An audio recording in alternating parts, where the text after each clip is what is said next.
Going into this movie, I didn't really know what to expect. I saw some trailers, but I wasn't really sold, and I guess I wasn't paying attention to the trailer that much because I thought the plot was completely different from what it was. All I really knew was that it was an M. Night Shyamalan movie, which can either mean I see dead people.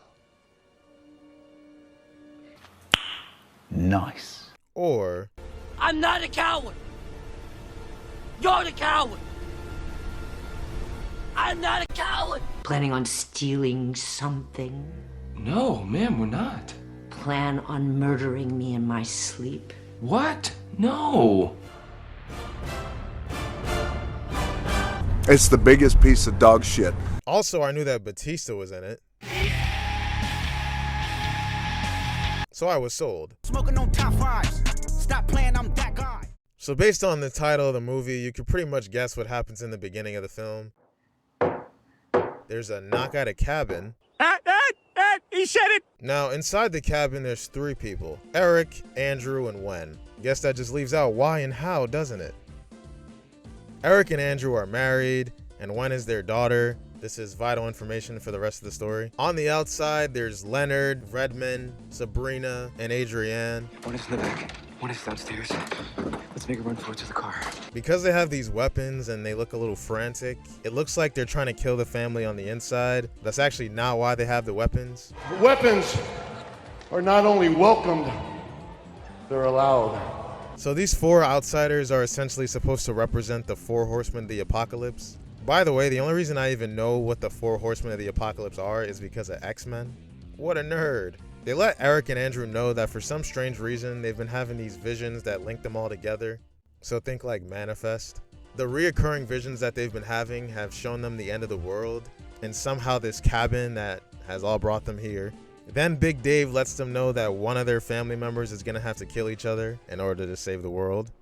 You haven't done anything wrong. I agree with you. You haven't done anything wrong.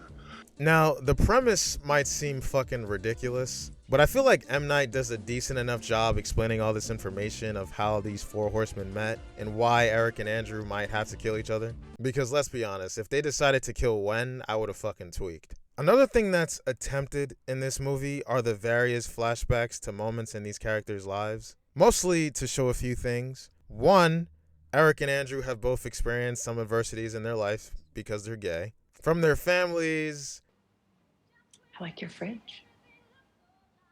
Excellent. to random wizards at bars. Fuck you. You shouldn't provoke them. I wasn't provoking. Oh my god! Two, Eric is somewhat religious, which is why he knew about the apocalypse stuff. You can pray if you want. I won't make comment. And three, they have a strong and loving family. Girl, to be with you is my favorite thing. The only reason I would say that this is a great attempt is because it doesn't really add much to the story, to be honest. I feel like the purpose of these flashbacks are really just so you don't question why this family was chosen in the first place. M. Night, is there a better way that you could explain why this family was picked over any other family? I'm not going to, so quit asking. Leonard says it's because their family's love was so pure, and I call bullshit on that. I'm not even really being nitpicky, I just think it's a stupid reason. I think M. Night could have done a better job at explaining why this family was actually chosen to be the sacrificers. Eric is much more open to listening to these crazy ass propositions from these four people than Andrew is. Eric? I think Eric was on the fence, leaning towards Andrew's side, obviously, but you can tell he was conflicted. I remember you was conflicted. I also love how every one of the four horsemen have their different approaches on how they want to try to persuade the couple to kill each other. Redmond was very aggressive. Sabrina was kind, but a little bit more manipulative since she took Eric alone in the bathroom and was trying to talk to him there. Adrienne was nurturing, and she was also trying to build a relationship with Wen as well. And the entire time, Leonard is just trying to reason with everyone as much as possible.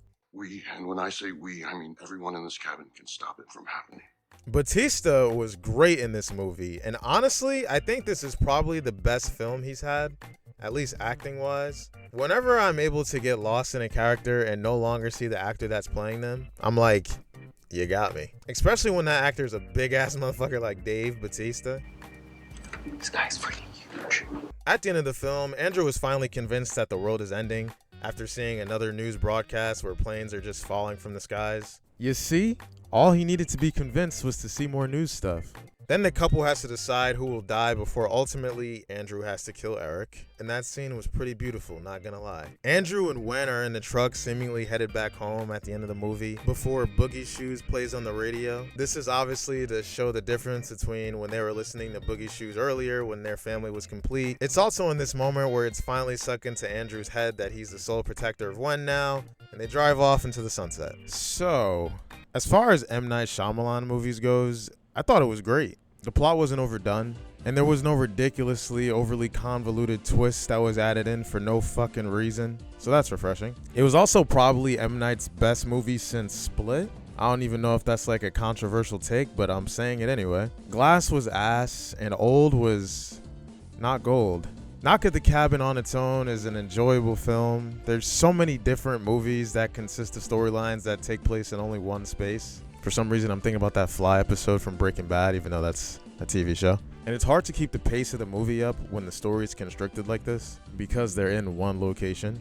But Knock at the Cabin has a decent enough balance between the flashbacks and other mysterious things that need to be uncovered in the film. Once again, I could mention certain plot holes and use them to poke holes at Knock at the Cabin. However, I won't do that, and I'll say that Knock at the Cabin was a 7.5 out of 10.